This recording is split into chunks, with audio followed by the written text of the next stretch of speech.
आप सभी के हृदय में विराजमान परमात्मा को मेरी राम राम। बात कलयुग की शुरू हो चुकी है। प्रत्येक युग का एक अपना गुणधर्म होता है। कलयुग का भी अपना धर्म है और कलयुग अपना धर्म निभा रहा है। काकभूषणी जी यहाँ पर गरुड़ महाराज को बता रहे हैं कि कलयुग के कुछ धर्म हैं, उन धर्मों का मैं उल्लेख कर रहा हूँ। और अब जितने भी श्रोतागण यहाँ पर हैं, वे सभी कलयुग के इन गुणों को सुनकर बहुत सरलता से इन्हें समझ पाएंगे। क्यों? क्योंकि वो सर्वत्र फैले हुए हैं, उनके आसपास हैं, चारों तरफ हैं, दिनचर्या में हैं।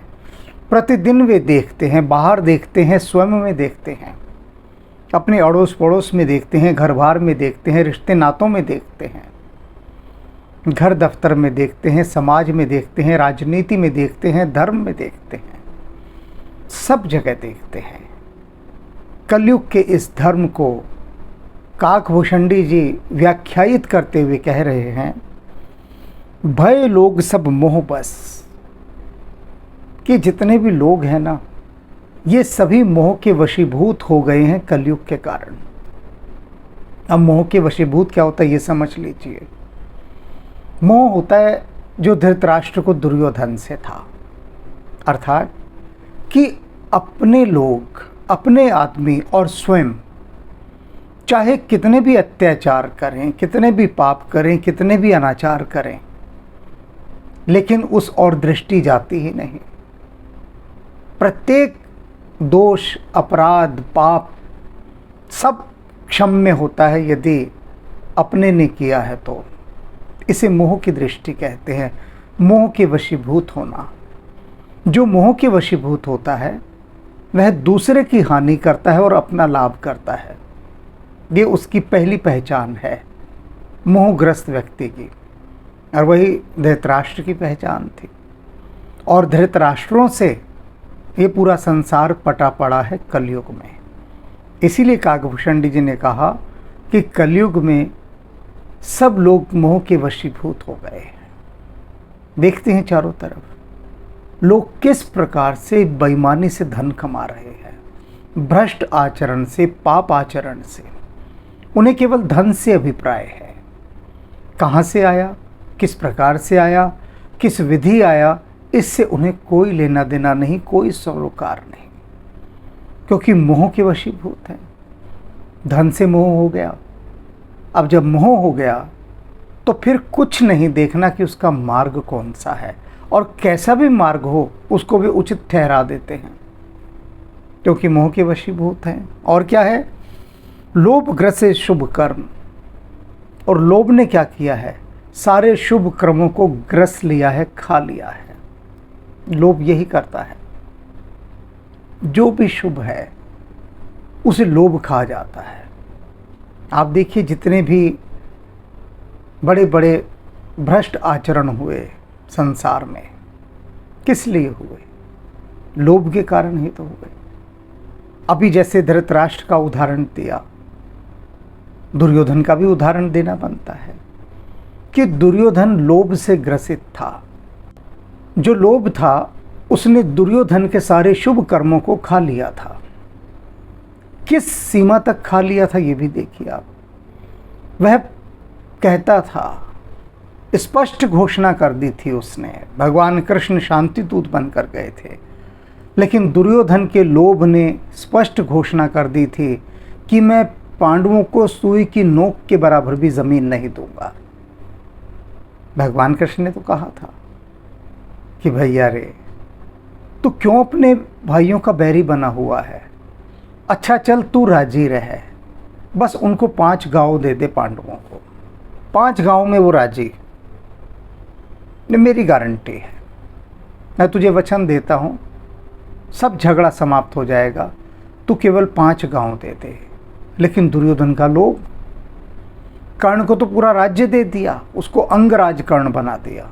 क्यों? क्योंकि वह उसके प्रत्येक गलत काम में उसका सहयोगी होता था, उसका ऋणी हो गया वो अंगराज बनते ही, एहसानों के नीचे दबा हुआ था। अब वो क्या करे? कि दुर्योधन जो भी अनाचार करे वह उसका सहयोगी होता था, अन्यथा द्रौपदी का चीरहरण हो रहा था।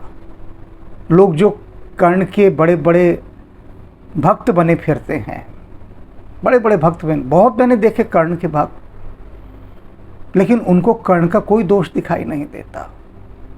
कर्ण का इतना ही सबसे बड़ा दोष था कि वो एक पापी का साथ दे रहा था, अत्याचारी का साथ। द्रौपदी का चीरहरण हो रहा, और कर्ण ने एक बार भी दुर्योधन से ये नहीं कहा कि नारी का अपमान कैसे तू कर रहा है। मैं तेरा मित्र हूँ, सब कुछ हूँ, तेरे मेरे पर इतने उपकार हैं, इतने एहसान हैं, लेकिन फिर भी मैं तुझे नारी का अपमान नहीं करने दूंगा। ये गलत है। यदि वह उसका मित्र था तो उसे रोकना चाहिए था, लेकिन नहीं रोका। क्यों? क्योंकि वह उसके लोभ को ही बढ़ावा दे रहा था। अब दुर्योधन का लोभ देखो ना, 5 गांव नहीं दिए उसने, 5 गांव। तो लोभ क्या करता है? सारे शुभ कर्मों को खा जाता है। सुन हरिजान, गरुड़ को क्या कह रहे हैं? काकभूषणी हरिजान। हरिजान माने हरि का यान, हे हरि के वाहन पक्षीराज गरुड़। ज्ञान निधि, आप तो ज्ञान के भंडार हैं, लेकिन फिर भी ज्ञान के भंडार है, फिर भी मैं आपसे कई हूँ कछुक कलि धर्म, फिर भी मैं आपसे कलयुग का कुछ धर्म कहने जा रहा हूँ। अब कलयुग के धर्म को समझिए। अभी मैंने बताया ना कि सबका अपना अपना धर्म होता है। ये धर्म जो शब्द है ना, इसको यहाँ समझना होगा, क्योंकि काकभूषणी जी कह रहे हैं पक्षीराज से कि आप ज्ञान के भंडार हैं, भगवान विष्णु के वाहन हैं, लेकिन फिर भी कुछ मैं आपको कलयुग के धर्म बता रहा हूँ। अब यहाँ धर्म का अर्थ समझ लीजिए क्या है। धर्म का अर्थ होता है धारण। जो भी व्यक्ति धारण करता है, धारण जो उसने किया, धारणा उसकी जो है, वो उसका धर्म है।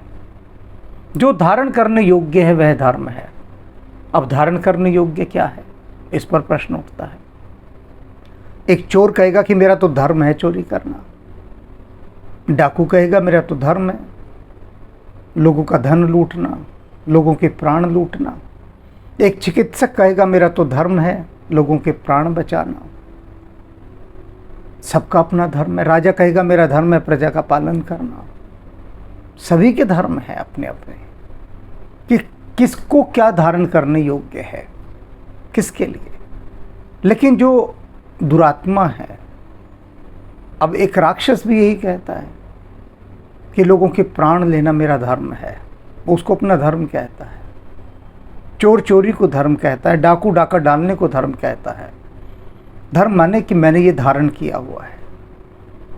तो अब ये कह रहे हैं काकभूषणी कि कलयुग ने क्या धारण किया हुआ है, कलयुग का धर्म क्या है, उसकी जो धारणा है वह मैं कहता हूँ पक्षीराज, ध्यान से सुनो। वर्ण धर्म नहीं आश्रमचार, कोई वर्ण व्यवस्था नहीं रह जाएगी। आश्रम नहीं रह गए हैं, ब्रह्मचर्य आश्रम। ब्रह्मचर्य आश्रम क्या था कि 25 वर्ष तक विद्यार्थी केवल विद्या ग्रहण करता था, उसका ध्यान इधर उधर नहीं जाता था कहीं पर भी। सिर्फ 25 वर्ष तक वो पूर्ण रूपेण सरस्वती का उपासक था। किसी भी प्रकार से उसका कोई स्त्री से कोई संबंध नहीं होता था, किसी भी प्रकार से। लेकिन कलयुग में 10-10, 12-12 साल के बच्चों को देखो, उन बातों को करते हैं जिन बातों को करने की उम्र 26-27 साल की होती है, उन बातों को अब 10-10 साल के बच्चे कर रहे होते हैं। क्यों कर रहे होते हैं? क्योंकि वर्ण व्यवस्था खराब हो गई। ये जो आश्रम की व्यवस्था थी कि ब्रह्मचर्य आश्रम का अर्थ था कि उतने काल तक आप केवल विद्या का अध्ययन करेंगे, फिर गृहस्थ आश्रम में प्रवेश करना, संसार को देखना, उसके बाद वानप्रस्थ की धीरे धीरे छोड़ना शुरू करना, फिर संन्यास आश्रम कि फिर सब कुछ ही छोड़ देना। मैंने देखा एक व्यक्ति को, मेरे अच्छे परिचित थे, 93 वर्ष की उम्र, और एक संस्था के प्रधान, बड़ी उच्च संस्था, विश्व की उच्च कोटि की संस्था, तो मुझे बुलाते थे वे हर 3-4 महीने बाद, और अपने मन की कुछ बातें कहते थे, अपनी मन की शांति के लिए कुछ कहते थे, कुछ पूछते थे। मैं उनसे बात करता था, लेकिन वो सिर्फ कहते ना, दिल बहलाने को गालिब ख्याल अच्छा है। मुझे बुलाते थे, पूछते थे इसलिए नहीं कि अपना कुछ आत्मोत्थान करेंगे, बस इसलिए कि शायद उनके मन का कुछ बोझ कम हो जाए। तो मैंने उनसे कहा कि 93 वर्ष की अवस्था आपकी, अभी भी आप संस्था के अध्यक्ष के पद पर क्यों बने हुए हैं? छोड़ क्यों नहीं देते इस पद को? बतलाइए क्यों बने हुए हैं? कोई अर्थ नहीं। आप संन्यास आश्रम में प्रवेश कर चुके हैं। 75 की अवस्था के बाद संन्यास आश्रम होता है, अर्थात कि संसार की किसी चीज़ से कोई लगाव नहीं रह जाता, अपने परिवार से भी लगाव नहीं रह जाता, बस पूर्ण एकांत और ईश्वर के अंदर ध्यान। बड़े बड़े राजे महाराजाओं ने ये किया। मैंने कहा लेकिन आप क्यों नहीं करते ऐसा? उन्होंने मुझे कारण बताया। वो कारण यहाँ नहीं बता सकता मैं, लेकिन इतना ही जान लो कि लोभ सारे शुभ कर्मों को खा जाता है, तो सारे आश्रम की व्यवस्था वो ध्वस्त हो गई। श्रुति विरोधरत सब नर नारी, और जितने भी नर नारी हैं सब वेदों के विरुद्ध हो गए हैं। वेदों के अर्थात ज्ञान के विरोध में सारी बातें हो रही हैं। द्विज श्रुति बेचक, और जो ब्राह्मण हैं वो वेदों को बेच रहे हैं। भूप प्रजासन, और जो राजा है वो प्रजा को लूट लूट कर खा रहे हैं। कलयुग में यही हो रहा है। राजा क्या कर रहा है? प्रजा को लूट कर खा रहा है। कैसे लूट कर खाता है? प्रजा को लूट कर खाने का एक ही तरीका है कि उसके ऊपर इतने कर लगा दो, इतने टैक्स लगा दो, इतने टैक्स लगा दो, इतने टैक्स लगा दो कि वो टैक्सों के बोझ के तले ही मर जाए। हर बात का टैक्स, हर चीज़ पर टैक्स, टैक्स पर टैक्स और टैक्स पर टैक्स। जैसे चक्रवृद्धि ब्याज होता है, तो इतनी दिशाओं से, इतने घेरों से टैक्स लो प्रजा से कि प्रजा उन टैक्सों में ही मरकर रह जाए। और इस प्रकार से राजा प्रजा को लूट कर खाता है। भरत जी जब चित्रकूट में प्रभु श्री राम को लेने गए, मनाने गए कि आप लौट आइए, अयोध्या आपकी है, और राम ने जब 2 टूक जवाब दे दिया कि भरत बंद करो ये बात, मैं अयोध्या नहीं लौटूंगा और अयोध्या का शासन तुम्हें चलाना है। तो भरत जी कहते हैं कि मैं चलाऊंगा कैसे? मेरे पास तो कोई अनुभव ही नहीं है किसी भी प्रकार का। आपने तो मुझे बालक जानकर सदा मुझ पर स्नेह लुटाया, और मैंने कभी राजकाज में कोई ध्यान नहीं दिया। मैं तो सदा ननिहाल में रहा, खेलता रहा, घूमता फिरता रहा। आपने मुझे मुक्त रखा था। आपने देखा कि ठीक है, मेरा रुझान ननिहाल की तरफ अधिक है, तो आपने मुझे कभी राजकाज के बोझ तले दबने ही नहीं दिया। लक्ष्मण सदा आपके साथ रहा, आपके राजकाज में हाथ बटाता रहा। मुझे तो समझ ही नहीं कुछ, कोई मुझे किसी तरह की कोई बुद्धि नहीं कि राज कैसे चलाया जाता है, तो मेरे बस का नहीं है। आप ही अयोध्या को संभालें। लेकिन राम कठोर होते हैं भरत के प्रति और कहते हैं, भरत सुनो, तुम सब चलाओगे और तुम्हें ही चलाना है। हाँ, मैं तुम्हें कुछ बातें समझा देता हूँ राजनीति से संबंधित। तब राम टैक्स पॉलिसी बताते हैं भरत को, एक शब्द में बताते हैं, एक वाक्य में। कितनी देर की मीटिंग उनकी रही होगी। थोड़ी देर राम बैठे भरत को सारी बातें समझा रहे हैं।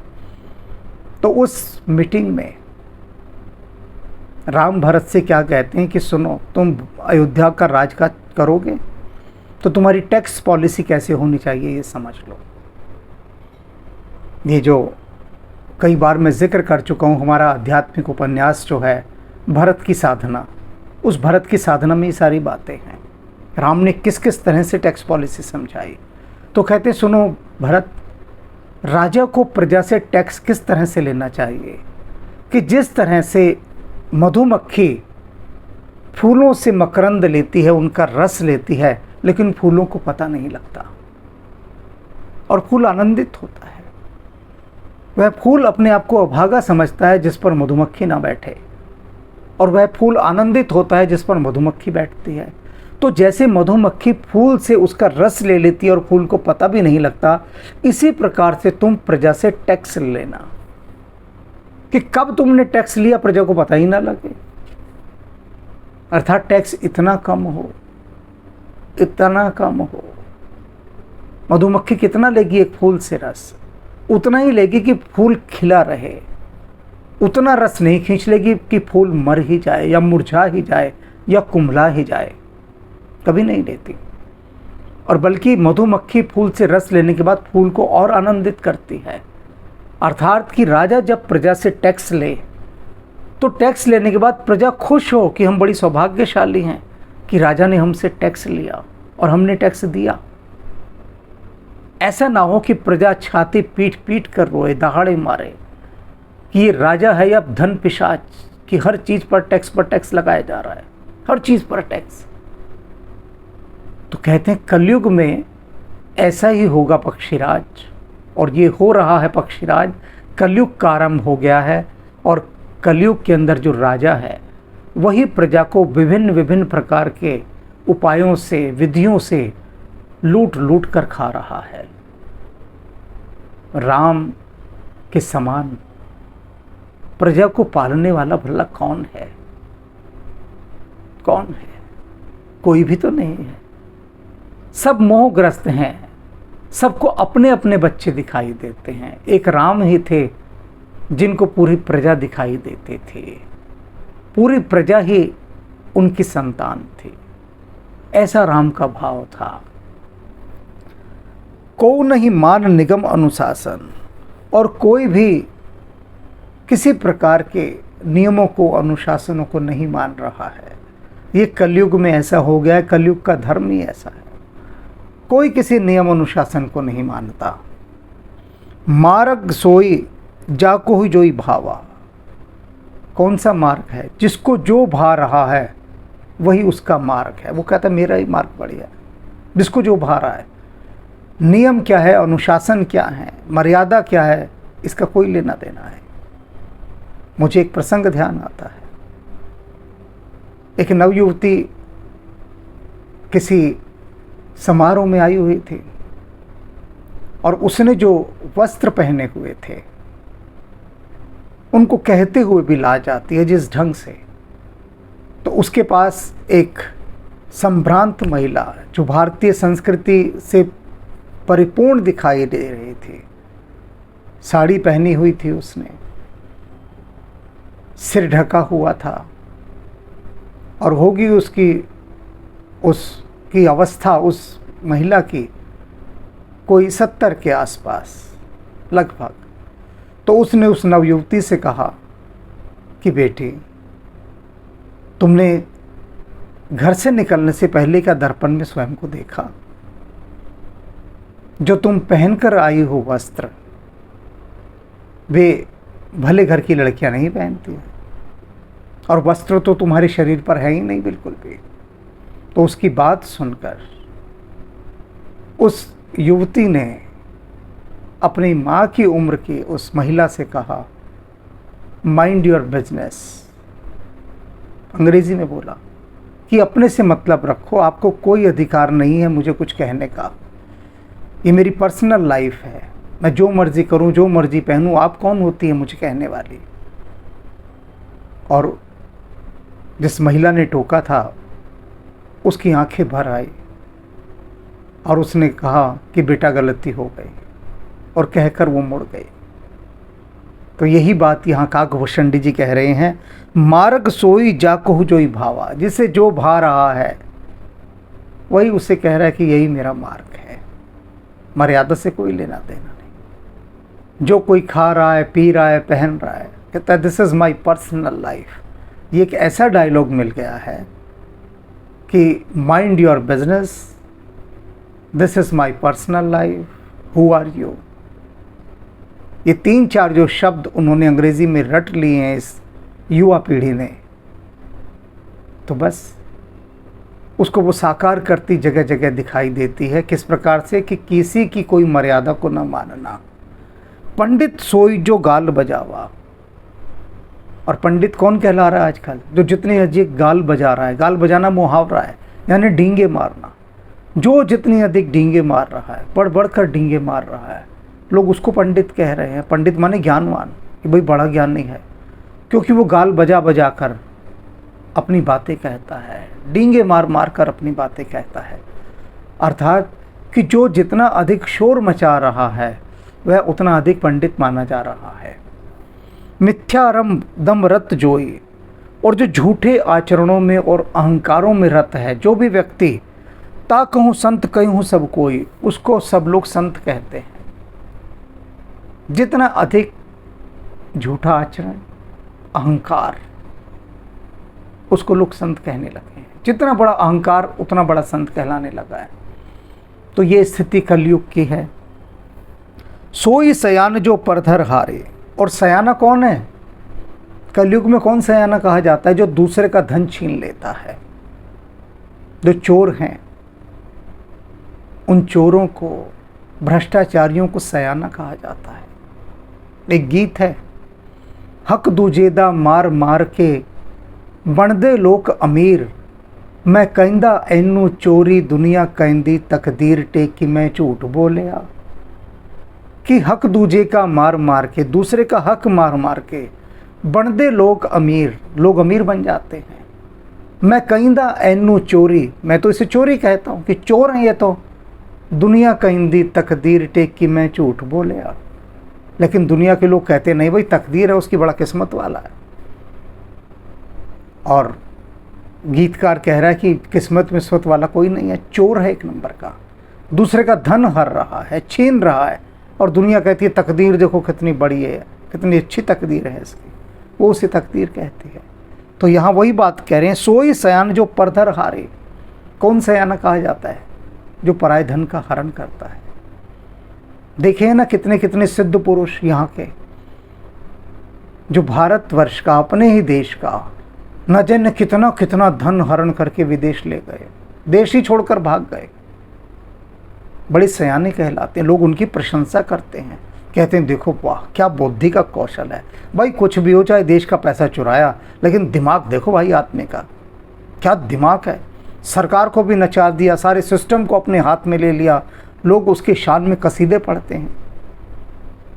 देश के अंदर जो भ्रष्टाचारी अभी भी वर्तमान हैं, लोग उनकी शान में भी कसीदे पढ़ते हैं, कहते हैं देखो कितनी सफाई से चोरी करते हैं ये, अरबों खरबों रुपया है इसके पास, लेकिन मजाल कोई हाथ डाल दे, इतनी सफाई से चोरी की है, तो उसे सयाना कहा जाता है। और प्राचीन काल में सयाना किसे कहा जाता था? कि भाई बड़ा सयाना है, देखो परमात्मा में ध्यान लगाता है, इसे अभी से समझ आ गई। उसे सयाना यानी बुद्धिमान कहा जाता था, कि जो संसार की निरर्थकता को जान ले और परमात्मा की ओर अग्रसर हो जाए। कहते थे वो बड़ा सयाना है तो। लेकिन कलयुग में सयाने की परिभाषा बदल जाती है। कलयुग में सयाना कौन है? जो जितनी सफाई से चोरी कर सके, किसी को पता भी ना हो और पता भी लग जाए। चाहे अब तो ऐसे ऐसे चोर हैं, ऐसे ऐसे चोर, मैंने बहुत चोरों को देखा ऐसे। लोग जैसे चर्च में जाते हैं ना अपना कन्फेशन करने, कहते हैं पादरी के सामने कि हमने ये पाप किए हैं। मेरे पास भी बहुत लोग आते हैं अपना बोझ हल्का करने के लिए, तो कुछ बताते हैं कि हम इतनी सफाई से चोरी करते हैं कि सरकार क्या, कोई दूसरी सत्ता भी, भगवान भी हमारी चोरी नहीं पकड़ सकता। साफ दिखाई देती है लेकिन सामने, कि हम सबके सामने चोरी कर रहे हैं। लेकिन इतना परफेक्शन होता है हमारे काम में, इतना सिस्टमेटिकल वे में हम करते हैं काम, कि भगवान भी अगर आ जाए ना तो वो भी हाथ जोड़ के कहेगा जी आप बिल्कुल पाक साफ हैं। मुझे सब दिखाई दे रहा है कि आपने चोरी की है, साफ दिखाई दे रहा है कि आप भ्रष्ट आचरण कर रहे हैं, देश का और संस्था का पैसा लूट कर खा रहे हैं, साफ दिखाई दे रहा है। लेकिन भगवान कहेगा कि मैं आप पर हाथ नहीं डाल सकता, क्योंकि आपने कहीं कोई कमी छोड़ी नहीं, सारे काम आपके पक्के हैं। तो फिर पक्के हैं तो बेशक से चोरी हमें सामने दिखाई दे रही है, हम कुछ नहीं कर सकते। तो उसे सयाना कहा जाता है। और ये कलयुग का गुण है कि कलयुग ऐसे ऐसे न जाने कितने सयाने नित पैदा करता है। अब शिक्षा किस लिए प्राप्त की जा सकती है? शिक्षा के दो उद्देश्य होते हैं, कि एक तो संसार का भला करना, और दूसरा उद्देश्य क्या होता है कि उसी शिक्षा से कुशाग्र बुद्धि होकर देश को ही लूट लेना। चाकू देखो दोनों के हाथ में होता है, हत्यारे के भी और चिकित्सक के भी। जो सर्जन के हाथ में चाकू होता है, चिकित्सक के हाथ में, जब वो ऑपरेशन करता है तो उसका चाकू बदमाश के चाकू से ज़्यादा धारदार होता है, बहुत तेज़, लेकिन फिर भी वो रक्षा के लिए होता है चाकू। वही चाकू प्राण बचाने के लिए होता है, वही चाकू है। उस चाकू से प्राण भी लिए जाते हैं और उसी चाकू से प्राण भी बचाए जाते हैं। वही सांप का जहर है, आदमी को मार भी देता है और आदमी के लिए अमृत का भी काम करता है। सांप के जहर से बहुत कीमती दवाइयाँ बनती हैं। तो हुआ क्या, बुद्धि रूपी जो ये चाकू है, जो तलवार है, सयाने इसका इस्तेमाल किस लिए करते हैं? देश को काटने और बांटने के लिए, देश को लूटने के लिए। और जो बुद्धिमान है वो सर्वे भवन्तु सुखिना के लिए। जो कर दम्भ सोई बड़ आचारी, और जो जितना बड़ा अहंकार करता है उसको उतना बड़ा आचारी समझा जाता है, यानी आचरण वाला। तो कितने उच्च आचरण वाला है। देखे होंगे नेता लोग कैसी बड़ी बड़ी बातें करते हैं, कैसी बड़ी बड़ी बातें। तो उनकी उन बड़ी बड़ी बातों को सुनकर प्रजाजन क्या कहती है, देखो कितना आचारी नेता है ये, तो कितना आचरण इसका उच्च है।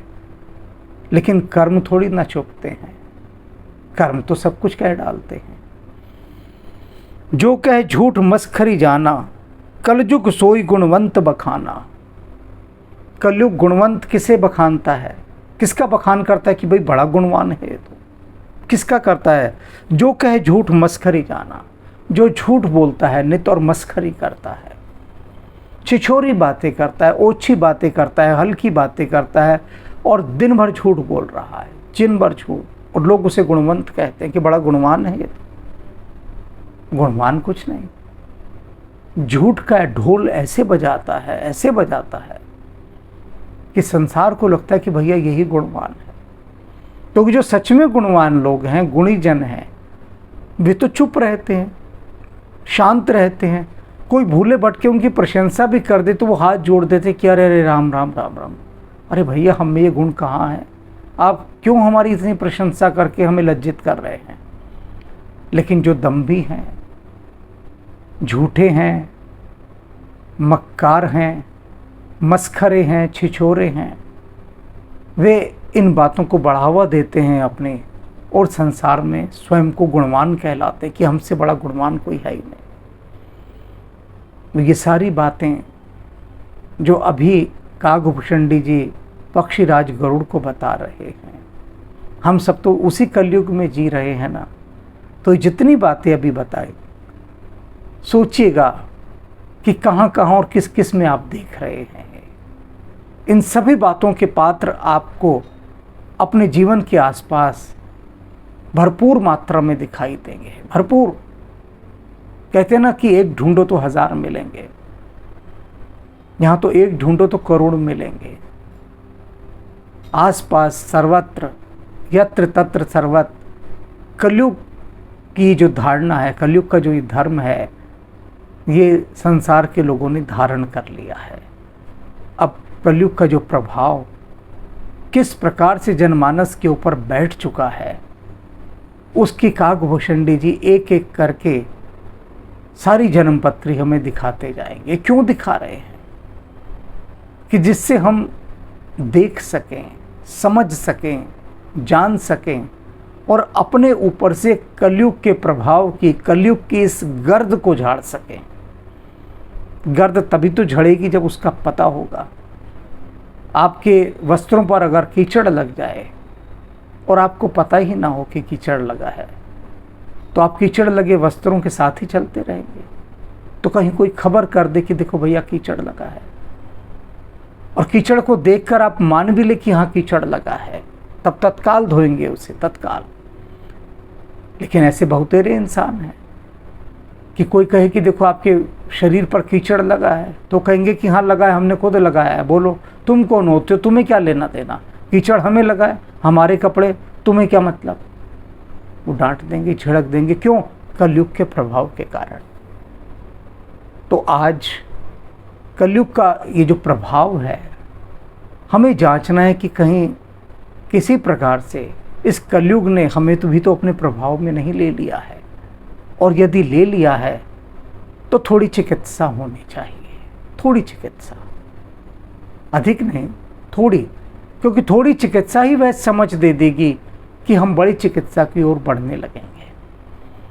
सबसे पहले एक ही बात जाननी है कि क्या हम जन कल्याण में अपनी भावना को रखते हैं क्या? सर्वे भवन्तु सुखिनः, कि सारा संसार सुखी हो, सब लोग सुखी हों, क्या हम इस भावना पर चलते हैं? यदि इस भावना पर चलते हैं तो समझ लीजिए कि कलयुग के प्रभाव से अभी तक अछूते हैं। यदि हम अपने मोह के बंधनों को तोड़ पा रहे हैं, लोभ को छोड़ पा रहे हैं, दंभ को छोड़ पा रहे हैं, अहंकार को छोड़ पा रहे हैं, जान पा रहे हैं, समझ पा रहे हैं, तो समझ लीजिएगा कि अभी तक कलयुग हम पर प्रभावी नहीं हुआ है। और यदि जो बातें अभी बताई काकभूषण जी ने, यदि आप चोरी कर करके दूसरे का धन हरण कर रहे हैं और सोच रहे हैं हम बड़े सयाने हैं, तो समझ लीजिए कि कलयुग ने आपको ग्रस लिया है। कलयुग की इस यात्रा पर अभी बहुत दूर तक चलना है। और चलना क्यों है? जिससे कलयुग के पैंतरे समझ सके, उसका प्रभाव समझ सके, उससे बचने के उपाय जान सके। राम राम।